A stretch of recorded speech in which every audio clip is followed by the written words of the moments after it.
have baseball news. What I've kind of been slacking on, but now I'm going to upload this video so you guys are updated and have my thoughts and opinions. So let's get into it, man. First off, I want to talk about the Dodgers. Chris Taylor declines the qualifying offer. So does Corey Seager. The Seager one, I expected. Chris Taylor, not really. I really thought maybe he'd just say, you know what, I want to be a Dodger. I'm going to re-sign with this qualifying offer. Instead, he declines, and now the Dodgers, if they want to keep him, obviously have to re-sign him and give him more money than the qualifying offer. And I want to talk about the qualifying offer. The qualifying offer was 18.4 mil. I don't know for how many years. It never said like how many years. But 18.4 million for a platoon player. Because obviously, with the Dodgers and as much talent as they have, Chris Taylor, if he does resign, will probably be a platoon player or the utility player where he's in left one day, maybe in center one day, maybe in right, maybe at second, maybe in short, maybe at third. Chris Taylor right now is probably looking for a team that knows he can be the everyday player at one of those positions. I'm pretty sure that's what Chris Taylor wants, and the only reason why I'm saying this is because Kike Hernandez, he left the Dodgers and signed with the Red Sox because he wanted to be an everyday player, and that's exactly what Alex Cora and the Boston Red Sox promised Kike Hernandez, and it worked out perfectly. Kike Hernandez had a hell of a year. He had a great postseason. You know, unfortunately, they didn't go all the way to the World Series, but no one expected him to be in the ALCS. And Kike Hernandez was one of the hottest players in the postseason for the Red Sox. The thing about CT3 is, where do you start him if you do sign him to be an everyday player? That's just my thought. Like, where do you put him? He could be placed anywhere. So, you know, it's kind of nice that you would sign CT3 if you're a team that needs somebody in the outfield or somebody in the infield, because he can play the position perfectly. And the thing what I think personally is that the Dodgers should re-sign Chris Taylor, trade Gavin Lux somewhere along this wild ride of being a fan of the Dodgers and being on the team of the Dodgers. I have honestly thought that Gavin Lux got talked about month after month after month when he was in AAA.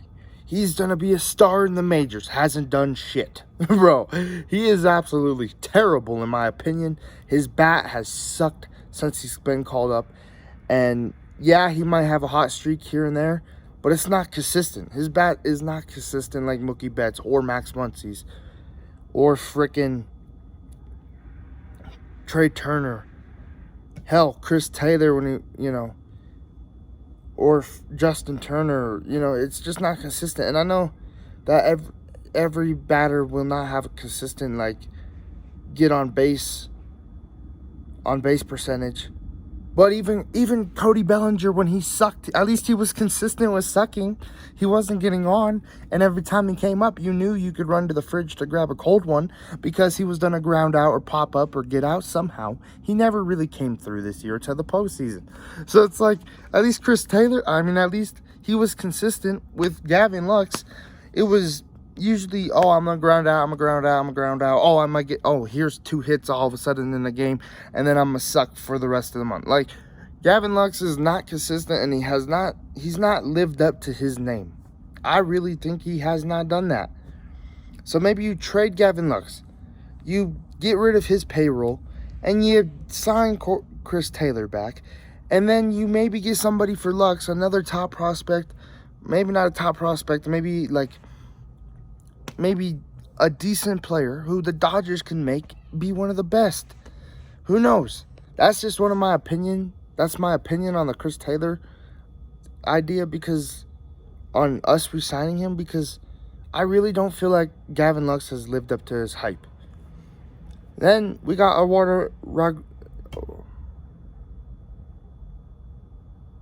Eduardo Rodriguez. I was going to call him Eduardo Escobar, but the whole different player. We have Eduardo Rodriguez, former member of the Red Sox, signs a 5-year deal with the Detroit Tigers. Tell me that is the weirdest signing so far in this offseason. Maybe that is the perfect signing the Tigers need, because honestly, AJ Hinch is the manager. Carlos Correa is a free agent. You get kind of a good, decent pitcher. Hey, Carlos, now we're starting to build. Come on over, help us out. And, so is this the perfect bait for the Tigers to make Carlos Correa jump to sign with the Detroit Tigers because of AJ Hinch being there, and now they have a decent pitcher? I really think that's why the Tigers signed Eduardo Rodriguez. I really do. Because it was just out of the blue. Like, no one would have thought that. I really thought he would have maybe stayed in Boston, because now Boston's down a pitcher. So now, is that the bait for the Tigers to get Carlos Correa? Yeah, and I have a feeling, and the only reason why I say I have a feeling Carlos Correa would sign with the Tigers is because of AJ Hinch. And now there's a starting pitcher. And the Tigers ain't the best team, but they're rebuilding. With Eduardo Rodriguez signing, go get Carlos Correa and go see what you guys can do. And see who you guys can get in this little ideal of years. You have Eduardo Escobar or Carlos Correa. Then we got Noah Syndergaard this morning. Noah Syndergaard, I had a feeling about this, that he would not sign with the Mets. And the fact that he signed with the Angels is the perfect signing for Noah Syndergaard. And I'm pretty sure Mike Trout had a lot to do with it, to be honest. Because Mike Trout has been urging the Angels to sign Max Scherzer. That's supposedly. That's what I read on some article, bullcrap. So, the fact that Syndergaard's on the Angels when the Angels have not made the postseason in years, and they have the team to do it, in my opinion. David Fletcher, he's a beast. Anthony Rendon, when he's healthy, he's an animal. Mike Trout, when he's healthy, he's usually the AL MVP. Justin Upton, if he has a good year, Jared Walsh, he's a hell of a player. They have the team to go to the postseason. They really do, in my opinion, but they don't have the starting pitchers. They have Ohtani, but that's it. So you get Noah Syndergaard now. So now you have two decent starting pitchers. You have Griffin Canning. I do know that, but I don't know if they put him in the bullpen or if he's a starter. I think he's a starter, but who knows? So anyway, Noah Syndergaard signs with the Angels. Now the Mets are down a starting pitcher. Marcus Stroman is a free agent, I think. So now they just have Jacob deGrom. And honestly, I feel like the Mets need to don't sign a big-name pitcher. Just go out and sign, mediocre pitchers, like Marcus Stroman, who could have a huge year. If you're the Mets, call up Kershaw. He's a great pitcher, and I really feel like the Dodgers ain't going to re-sign him. There's a little bit of a feel right now that they ain't, because I feel like we're way too deep into free agency for the Dodgers not to sign him. I know the World Series just ended and the season just ended not even a month ago. But if you want to keep a long-term player, or a player who's been on your team for years, as Freddie Freeman for the Braves, as Clayton Kershaw for the Dodgers, you sign them already. You don't wait. You don't let them talk to other teams. And honestly, I feel like that's what the Braves and Dodgers are doing. They're letting Freeman talk to other teams. They're letting Kershaw talk to other teams. The Dodgers are. So maybe if you're the Mets, you go, hey, Kersh, we need a left-hander. We need an explosive pitcher. Come on over. Come sign. Who knows? Because Noah Syndergaard's out. Then we got one more baseball topic. Well, the last baseball topic. And that's Jose Barrios signing a 7-year deal with the Toronto Blue Jays for $131 million. Man, oh man, I'd love to be making his money. I'd love to be making baseball player money or NFL money or something like that because, bro, it's so crazy how these players get paid millions of dollars just to play baseball. Like, that's nuts. But anyway, Jose Barrios signs with the Blue Jays, 7-year deal. And honestly, that's a great signing for the Jays.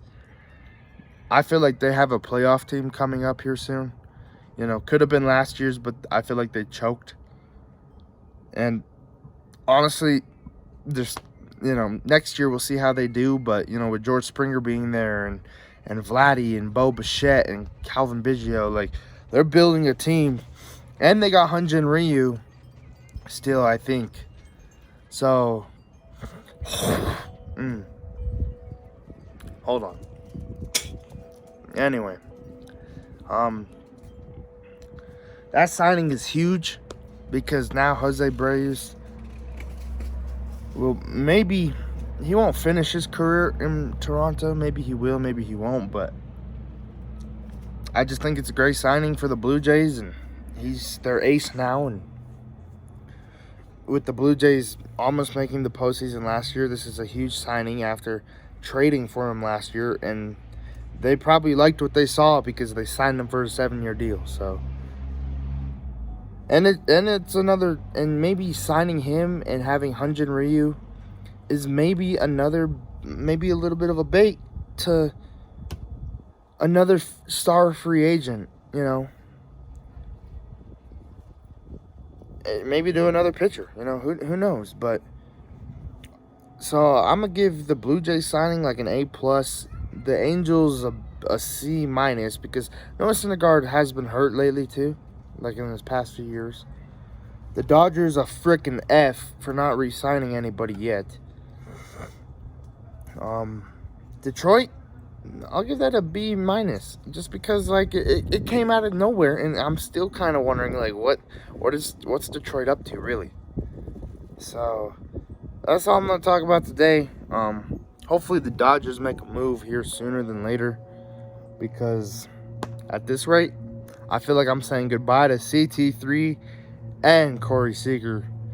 So thank God I got a toss-up from CT3 earlier this year. But anyway, like, comment, subscribe, turn on those post notifications, and I'll come back with more baseball news once more shit's announced. So, I'll see y'all.